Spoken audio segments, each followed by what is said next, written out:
Good morning. राजकीय आवासीय महिला पॉलिटेक्निक महाविद्यालय जोधपुर से मैं Asha Soni. Fundamental theory of textile design subject में आज हमारा टॉपिक है broken hues and effect of colours. Broken hues या खंडित रंगतें क्या हैं, आइए हम जानते हैं इनके बारे में। रंगतों को तीन प्रकार से मिलाया जा सकता है। पहला, दो प्राइमरी कलर्स को इक्वल प्रोपोर्शन में मिला सकते हैं जिससे हमें एक सेकेंडरी कलर प्राप्त होता है।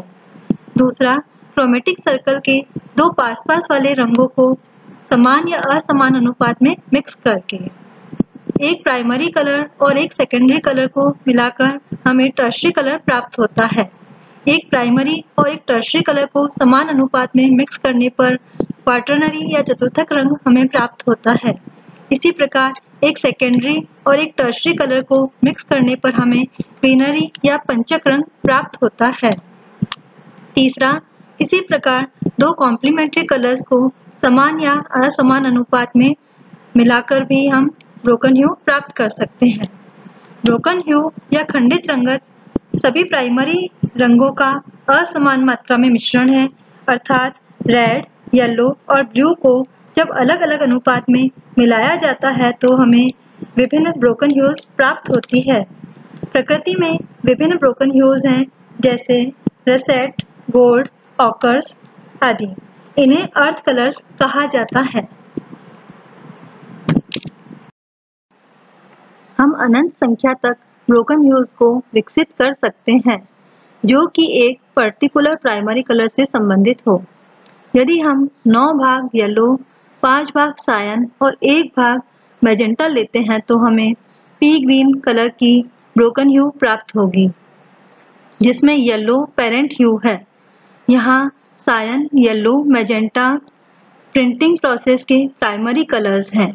तीनों प्राइमरी रंगों को मिक्स करने पर इन सभी रंगतों की लाइट रेज एक दूसरे को प्रकट करती है, लेकिन जो रंगत सबसे अधिक स्ट्रॉन्ग होती है, रिजल्टिंग ह्यू उस पर निर्भर करती है।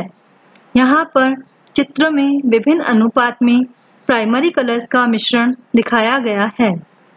इसमें त्रिभुज की आउटर एजेस की चिप्स विभिन्न अनुपात के सेकेंडरी कलर्स को दर्शा रही है तथा इनर चिप्स विभिन्न अनुपात में तीनों प्राइमरी रंगों के मिश्रण की विभिन्न ब्रोकन ह्यूज को दर्शा रही है। ब्रोकन ह्यूज प्योर ह्यूज की तुलना में अधिक वार्म और ओपेक होती है, लेकिन इनकी इंटेंसिटी या क्रोमा निम्न होता है। प्राइमरी कलर्स से बने हुए एक कंपोजिशन में यदि ब्रोकन ह्यू को ऐड किया जाता है तो वह कंपोजिशन की रिचनेस को और बढ़ा देता है। ब्रोकन ह्यू को बनाने का सबसे आसान तरीका है किसी कलर में उसके कॉम्प्लीमेंट्री कलर को कुछ मात्रा में मिक्स करना। ब्रोकन ह्यूज को एक कलर के स्प्लिट कॉम्प्लीमेंट्री कलर्स के मिश्रण से भी प्राप्त किया जा सकता है। जैसे कि हमें मस्टर्ड येलो कलर चाहिए तो हम येलो में वायलेट या अल्ट्रामरीन ब्लू मिक्स करके यह रंग प्राप्त कर सकते हैं।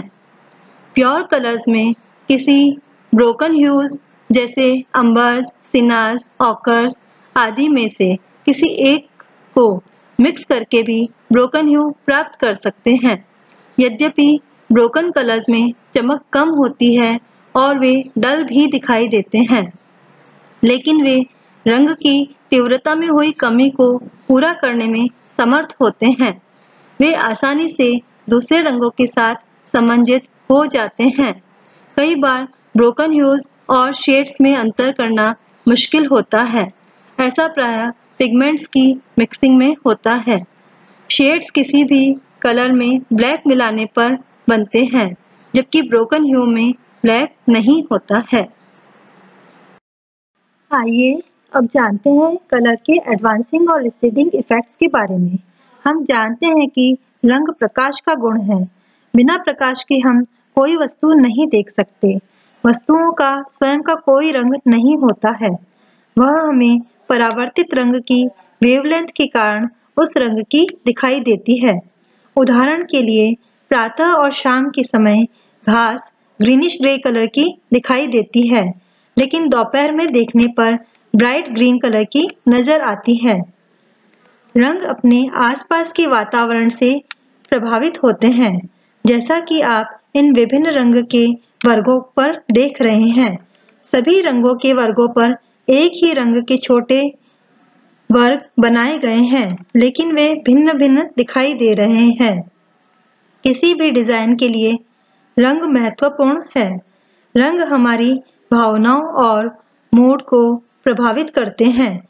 वे दूर स्थान की यादों को ताजा करते हैं।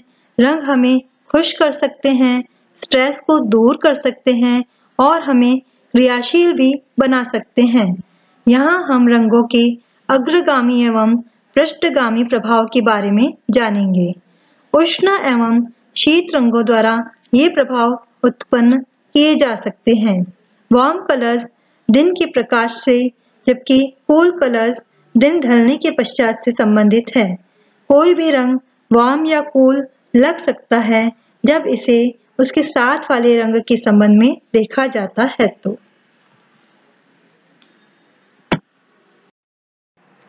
एडवांसिंग इफेक्ट वार्म कलर्स द्वारा तथा रिसेडिंग इफेक्ट कूल कलर्स द्वारा उत्पन्न किया जा सकता है।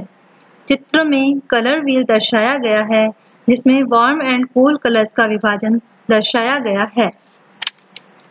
ऐसा माना जाता है कि वातावरणीय प्रभाव के कारण जैसे जैसे दूरी बढ़ती है, सबसे पहले लाल, फिर पीला और अंत में नीला रंग अदृश्य होने लगते हैं। रंगों के दूर होने की यह प्रक्रिया उनके मध्य अपवर्तन, परावर्तन और बिखराव के कारण होती है। रंग का प्रभाव वस्त्र के टेक्सचर से भी प्रभावित होता है। उदाहरण के लिए हम एक ही रंग की डाई से डाइड सटीन और वेलवेट दोनों अलग-अलग टेक्सचर वाले वस्त्रों का अध्ययन करें तो पता चलता है कि सटीन फैब्रिक लाइट और ब्राइट है, जबकि वेलवेट फैब्रिक डार्क और रिच दिखाई देता है। ऐसा इसलिए होता है क्योंकि सटीन फैब्रिक की सरफेस मैक्सिमम लाइट को रिफ्लेक्ट करती है और वेलवेट फैब्रिक में स्वयं की शेडो उसे प्रभावित करती है। दूसरा फैक्टर जो रंग को प्रभावित करता है वह है इसका सैचुरेशन। प्योर कलर और डेज़लिंग कलर एडवांसिंग इफेक्ट देते हैं और जब इसमें अपोजिट कलर मिलाया जाता है तो इसकी उदासीनता बढ़ती है और ये पृष्ठगामी प्रतीत होने लगते हैं। इसी प्रकार रंगीन वस्तु की शार्प एजेस एडवांस होने का और ब्लरी एजेस रिसीड होने का प्रभाव उत्पन्न करती है। गहरे रंग अग्रगामी होने का और पेल कलर्स पृष्ठगामी होने का प्रभाव उत्पन्न करते हैं। सभी वार्म कलर्स अग्रगामी होने का प्रभाव उत्पन्न करते हैं। ये रंग है red, red violet, red orange, yellow orange, orange तथा येलो। ये रंग अग्रगामी होने के साथ ही अधिक क्रियाशील और प्रभावी होने का प्रभाव दर्शाते हैं। ये दर्शक को पृष्ठभूमि पर आगे प्रतीत होते हैं तथा दर्शक को अपनी ओर आकर्षित करते हैं। नेत्र में रेटिना के पीछे फोकल पॉइंट होता है जो वार्म कलर्स की अनुभूति कराता है और कलर्स पर फोकस करने के समय आई लेंस और थिक हो जाता है, जिससे इमेज नजदीक प्रतीत होती है। उष्ण रंग सौर वर्णक्रम में शीत रंगों से विलोम स्थिति में होते हैं क्योंकि उनकी वेवलेंथ तुलनात्मक रूप से अधिक होती है। एक वार्म कलर के पास दूसरे वार्म कलर को लगाने पर उनमें से एक कलर अपने आप पृष्ठगामी प्रतीत होने लगता है। उदाहरण के लिए परमानेंट रोज एक वार्म कलर है, लेकिन जब इसके पास में कैडमियम ऑरेंज कलर लगाया जाता है तो यह ब्लू वॉयलेट आभा देता है। अर्थात एक उष्ण रंग के पास दूसरा उष्ण रंग उपस्थित होने पर उनमें से एक वर्ण पृष्ठगामी प्रभाव देने लगता है। रंगों का तापमान उन्हें स्वयं एक दूसरे से प्रभावित करता है। रिसेडिंग इफेक्ट ऑफ कलर्स वे सभी रंग जो वार्म कलर्स के अपोजिट हैं, कूल कलर्स हैं। जैसे ग्रीन, येलो ग्रीन, ब्लू तथा ब्लू वॉयलेट।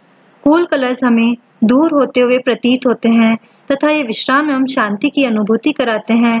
ये हमारे सामने इस प्रकार का आवरण बना देते हैं जिससे उस स्थान का क्षेत्र बढ़ा हुआ प्रतीत होता है। कूल कलर्स के पेलर वर्जन्स का प्रयोग इल्यूजन उत्पन्न करने के लिए किया जाता है। कूल कलर्स छाया तथा रहस्य से भी संबंधित है, अतः इनका बहुत अधिक मात्रा में प्रयोग करने पर ये बोझिल प्रतीत होते हैं। रिसेडिंग इफेक्ट के कारण ही कूल कलर्स का प्रयोग इंटीरियर तथा फैशन इंडस्ट्री में अधिकता से किया जाता है। छोटे स्थान को बड़ा दिखाने के लिए कूल ह्यूज का प्रयोग होता है, लेकिन इसके प्रयोग में सावधानी रखी जानी चाहिए। यदि ब्राइट कलर्स का प्रयोग किया जाए तो ये उस जगह को और छोटा कर देंगे। ब्लू कलर में यदि येलो की मात्रा अधिक होगी तो वह वार्म होता जाएगा, अतः यह इस बात पर निर्भर करेगा कि ब्लू में कितना भाग ब्लू है और कितना भाग येलो कलर है। धन्यवाद।